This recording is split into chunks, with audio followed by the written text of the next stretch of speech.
Bonjour Sarah, merci d'être venue de France jusqu'en Belgique aujourd'hui aux journées techniques de la House of Agroécologie. Première question, on dit souvent que l'agriculture de conservation des sols, c'est arrêter de labourer. Est-ce que c'est aussi simple que de ranger la charrue dans le hangar ou est-ce que c'est un peu plus complexe que ça? Alors c'est pas aussi simple que ça et l'agriculture de conservation, ok, on va minimiser le travail du sol, mais surtout la porte d'entrée, c'est le couvert végétal.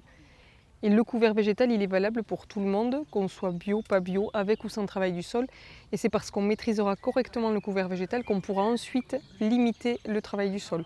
Après, il faudra faire également attention à la compaction, parce qu'aujourd'hui, en fait, on a des machines qui sont beaucoup trop lourdes pour les sols et qui font qu'en fait, les plantes ont du mal à s'enraciner. Les couverts végétaux, ce ne sont pas des marteaux-piqueurs qui vont venir tout résoudre. Et il faut vraiment avoir cette approche globale d'agronomie où on va reprendre les trois piliers de la fertilité des sols, la fertilité biologique, la fertilité chimique et la fertilité physique qui parlent de la structure et de l'architecture du sol.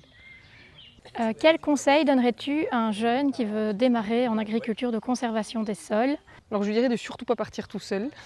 Je lui dirais d'aller voir d'autres agriculteurs qui ont déjà opéré cette transition, chez lesquels il y a de bons résultats. Des agriculteurs qui en plus sont pas très loin de chez eux parce qu'aujourd'hui on s'aperçoit qu'on a de très bons résultats partout, que ce soit en Belgique ou en France. Il y a des agriculteurs qui sont prêts à ouvrir leur ferme et comme ça ils sauront en fait comment faire la transition. Ils pourront s'en inspirer, mais il faut surtout pas faire du copier-coller. C'est pas parce qu'on a visité quelqu'un qui avait d'excellents résultats en telle ou telle culture qu'il faut faire un copier-coller de ce système. Il faut s'en inspirer.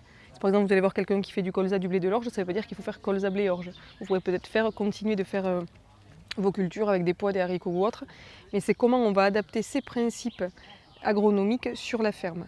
Et vraiment aller se former, parce qu'il faut avoir d'énormes connaissances en agronomie. Et le métier d'agriculteur, c'est un métier qui est très complexe. Il faut avoir des connaissances en agronomie, en élevage, en gestion, en commercialisation. En plus, on travaille dehors, on ne maîtrise pas la pluie et le beau temps. Donc plus on a de compétences, plus on a de connaissances, plus on réussit.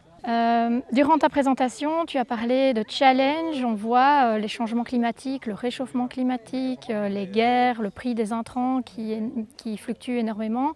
Quel est selon toi le principal challenge auquel vont devoir faire face les agriculteurs? Le challenge, il sera énergétique, c'est-à-dire comment on fait en tant qu'agriculteur pour à la fois utiliser moins de gaz, moins de pétrole, moins d'électricité, en plus du fait qu'il faille continuer de produire de la nourriture, de restaurer la fertilité des sols et d'améliorer en fait l'environnement.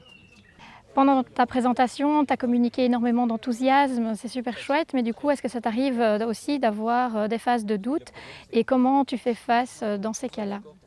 Donc les phases de doute et d'échec, on en a aussi en agriculture de conservation, on en a partout. Pourquoi? Parce qu'on travaille dehors. Donc il faut être humble et savoir que quand on est agriculteur, on ne peut pas maîtriser ni la pluie, ni le beau temps, etc.